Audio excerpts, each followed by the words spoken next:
A mapping app being built by a global community through a dashcam with incentives. Welcome back to Techstination. I'm Fred Fishkin. Joining us from Hivemapper is CEO and co-founder Ariel Seidman. Hi, Ariel. Hey, thanks for having me, Fred. Great to see you. Give us the overview of what Hivemapper is all about. Yeah. So Hivemapper is a really simple idea. The idea is we're going to build a global map, starting first with street level. And so the way it works is you buy this dash cam. It's a dash cam that looks and smells like many other dash cams in the world. But it has this kind of special capability where it will automatically collect the imagery and then automatically transfer all that imagery back to Hivemapper. So we can then use that imagery to transform it into mapping data. That mapping data is then packaged up and sold to businesses through these mapping APIs that we'll talk about in a moment. And the really cool part about this is saying, look, if you're going to buy this dash cam and help us build this global map, then you can effectively earn this cryptocurrency of ours called Honey, which effectively gives you ownership in the underlying map in many ways. And so what it's basically saying is, like, this data that we're all going and collecting and contributing, it's actually quite valuable, right? And especially once you aggregate it all together, it's really valuable. And so if Hivemapper is successful in terms of growing this project and growing this business, then you're going to participate in the benefits associated with a growing map, with a growing business behind the map. So I'll pause there and we can kind of dive into many different aspects of that. Sure. How did this come about, though?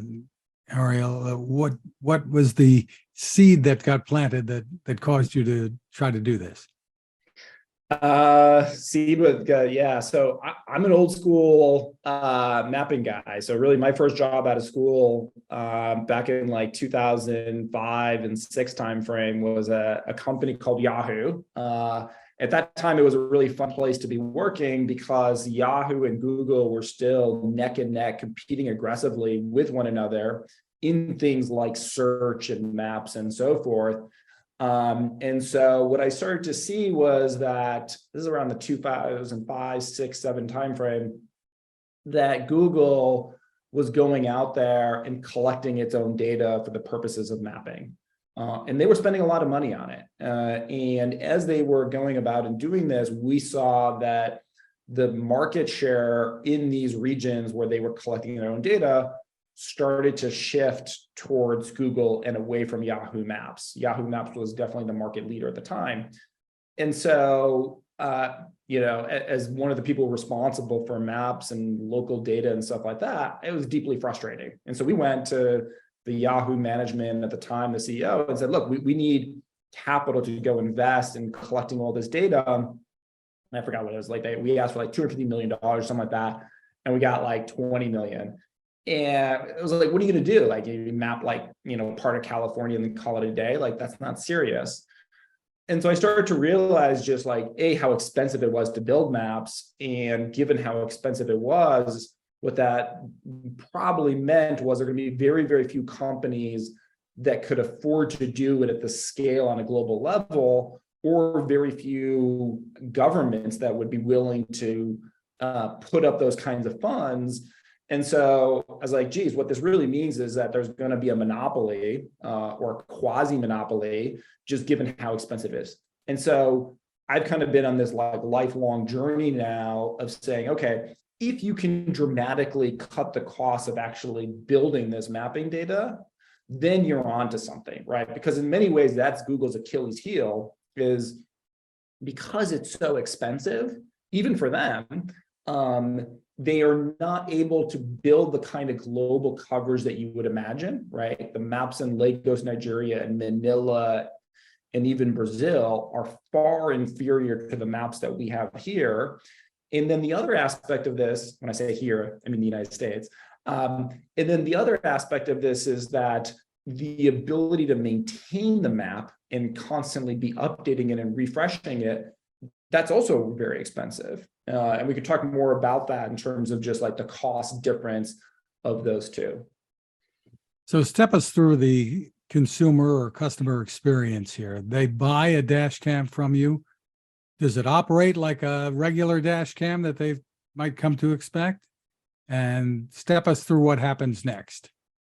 Yeah, so I'll take you through like the general flow, and then we could talk a little bit about the two dash cams that we have and how they're a little bit different based upon who you may be as the buyer of that dash cam and why you may choose one versus the other. Okay, so the basic idea is that you buy the dash cam, we ship the dash cam out to you. You unpack it from the box. It takes about 10 to 15 minutes to set up. And then connect it to our app that is on iOS or Android. So you then download the app, you connect it to the dash cam. And so what that does is that makes sure that all of the imagery that the map needs is offloaded from the dash cam to the app. Okay. Then when you get home or you go, to your office or wherever where you have a really good Wi-Fi connection, we will automatically take the imagery that's sitting on your phone and then upload that in the background. So it's kind of like Google Photos app, right? Where it will automatically upload all of the photos that you took so that you have them in the cloud. The same concept it applies here. It takes all the imagery was collected from your dash cam that moved over to your app, and it'll automatically upload them to the Hivemapper cloud so that we can actually start beginning processing them. And then what we tell people is say, look, just drive. Like, sure, you could try to optimize your routes and so forth. And maybe we provide some tools for that later on. But the best thing to do is just like drive, right? And just let this thing do its thing in the background and don't worry about it too much. And so because we really want the experience to be very passive, right? If you're like an Uber driver or a DoorDash driver or whoever you may, or if you just like me and I just, drive to work and do errands and stuff like that, I don't want to like be worrying about this thing, right? I just want to like go about to like, meet up with friends at a restaurant or, go here for dinner or whatever it is. This is like not something I want to be cognizant of or taking care of on a regular basis. The other thing is we don't want more cars out on the road, right? There's already enough cars out on the road. And we just want people like, doing what they normally do. Cam, there's another one called the Hivemapper Dashcam S.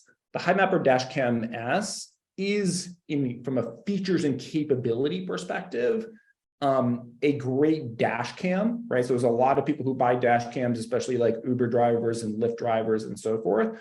And the reason they buy it is because if they get into an accident, they need to be able to prove that they were not the one at cause or they're not liable for it, because otherwise their insurance rates will rocket up. And if their insurance rates rocket up, that reduces their monthly earnings. So it's a big deal. So that one, the Hivemapper Dashcam S, is great because it records video and it collects imagery for the purposes of mapping. So it's kind of dual purpose.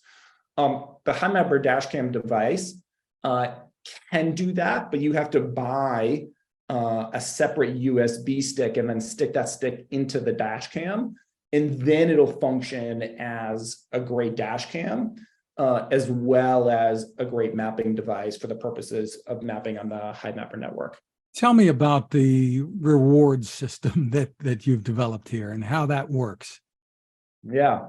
So there's this thing called Honey. Honey is Hivemapper's cryptocurrency. And the idea here is that we want to reward people relative to their contributions. And we want that system to be transparent and fair and meeting, and it's really aligned towards the objectives of what the customer cares about. So and what do I mean by that? The customer who's buying this mapping data, they're the ultimate decider in many ways of what's important, right? If you can't build a mapping data product that they care about, then then the project's not going to work, quite frankly. And so what do customers care about? They care about coverage. They care about quality, right? Is the quality of the data that's being collected here up to the level that I need in order to use it, for my purposes. And I'll speak more about that in a moment. And then freshness. How frequently do you see a very specific, if they're looking to potentially buy commercial real estate and they go on something like Google Street View, generally speaking, that Google Street View image will be anywhere between 10 to 36 months, maybe even longer in some locations of the world, 48 months old, right? And so they're trying to make a potentially important decision with data that's old. That's a problem, obviously. In the world is always changing, right? Things are always happening. And so keeping and maintaining that map freshness is really important. Okay, so we've taken the Honey tokens and said, how does it support and incentivize contributors to be contributing quality data? So for example, if your mount is not well positioned, you're seeing too much of the sky or you're seeing too much of the hood of the car when you mounted it, and we obviously guide you through this so you can get a good mount, then that's going to be a problem. And you're not going to be rewarded as much as somebody who has a good, clear mount, so they're generating high quality imagery, as an example. The other thing is coverage. Okay, so let's, if you're driving down Broadway every single day in Manhattan, well, guess what? There's a lot of other people who are driving down Broadway in Manhattan. And so what we try to do is we say, okay, look, we're going to take rewards from Broadway because we have enough of Broadway, and we're going to automatically move them into other parts of Manhattan or broader New York City where we don't have coverage, right? So, maybe the backs of hospital, parking garages associated with universities, warehouses areas, right, where a lot of people don't drive frequently. So in order to get that full coverage, the incentives may move to various other locations within your region.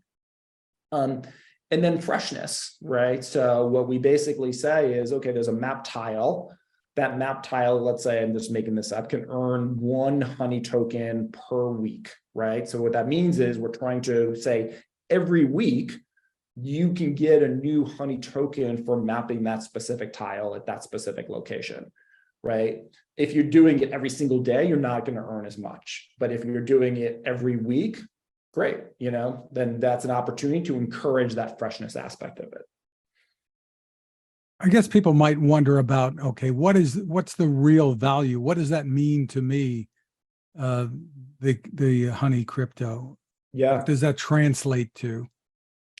So that's a good question. We're very, very limited from a legal perspective in terms of what we can say on that front. That's not just a Hivemapper thing. This is kind of just a broad industry thing. I think it's generally a good practice. And so, I would say this. I would say is we are not going after a speculative market, right?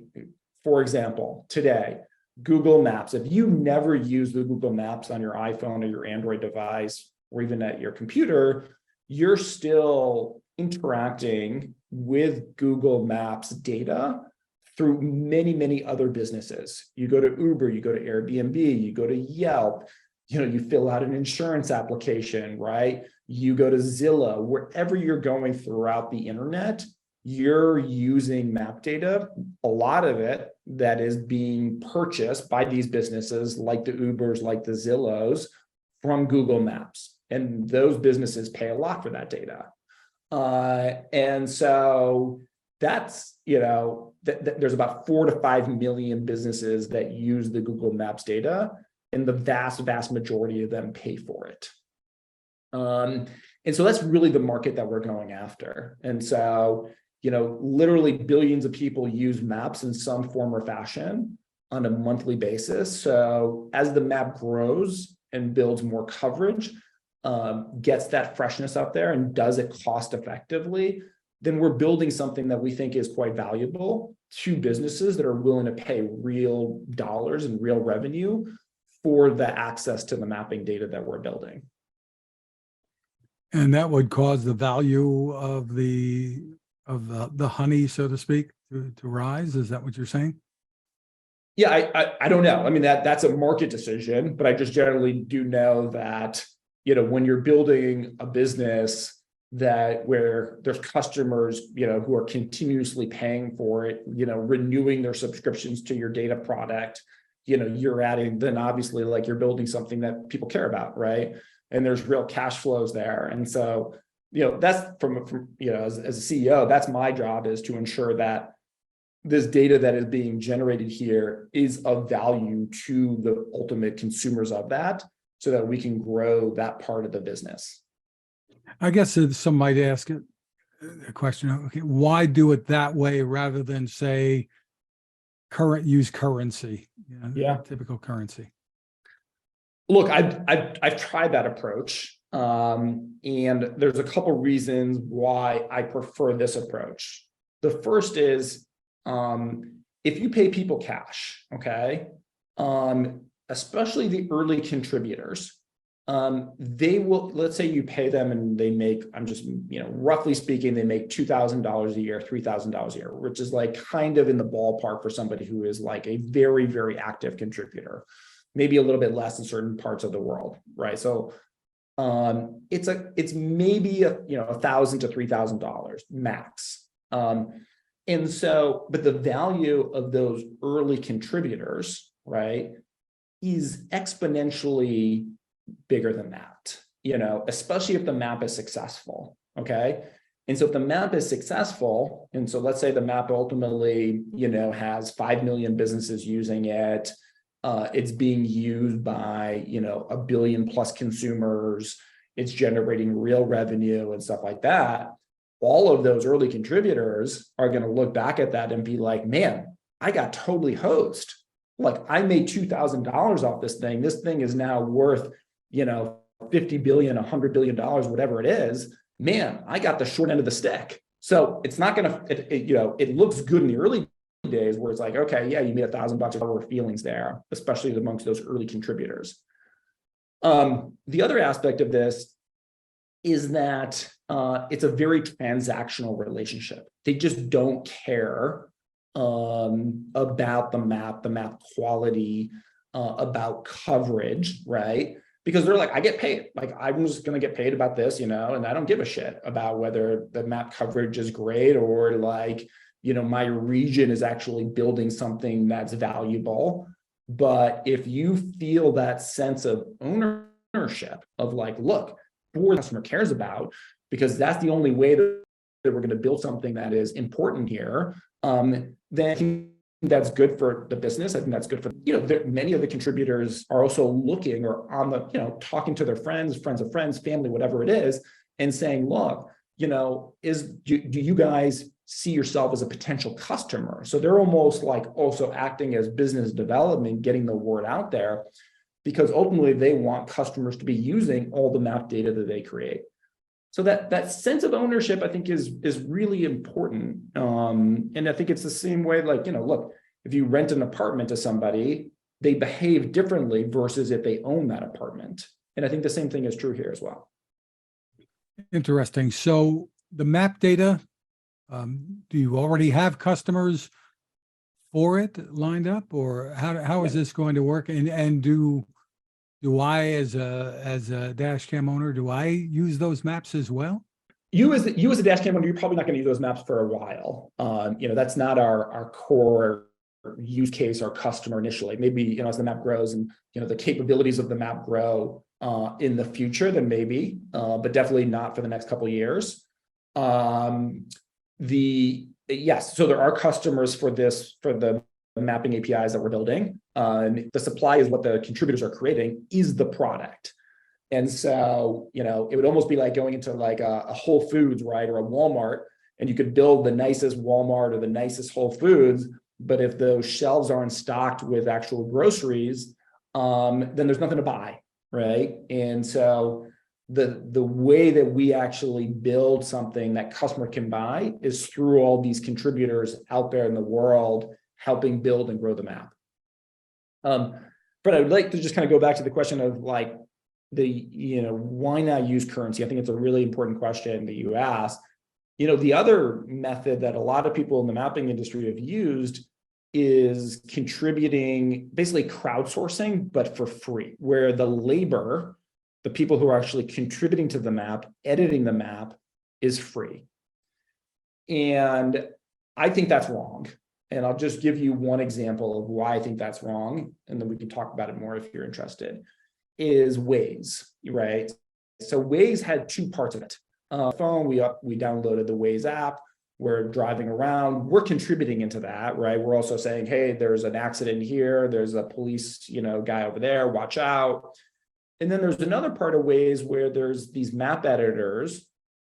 There's about 20 or 30,000 of them all over the world, sitting behind a computer and tediously editing a map, right? So they're saying is, hey, this is a street over here is a one-way street. The name of the business over here is, Leo's Pizza, all that kind of stuff. And when Waze was acquired by Google, I think it was for about $1.2 billion or something like that, the investors made out really well, as they should. They took a risk. The employees made out, as they should. But all of those contributors who did all of this really incredible work for free got nothing. And I think that's wrong, right? I think that without these people, there's no map data. And without any map data, you don't have a product. And historically, that's the way that it's been in the mapping industry, is you just kind of assemble, these mapping geeks. I'm one of them. I'm a hardcore mapper.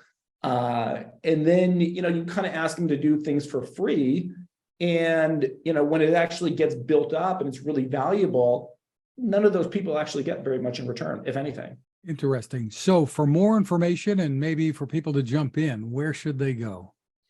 Yeah, you should check out hivemapper.com. You can learn all about the project there. You could learn about other people who are contributing to the project. So that's the place where you could start. If you want to go one level deeper, we have a Discord community where you can ask questions of other members of the community. There's also some Hivemapper employees there who are always, you can ask questions from them as well. So that's kind of that next level of detail and questions if you really want to get involved in the project. Terrific. Again, it's hivemapper.com. Ariel Seidman, thank you for spending time with us. Thank you.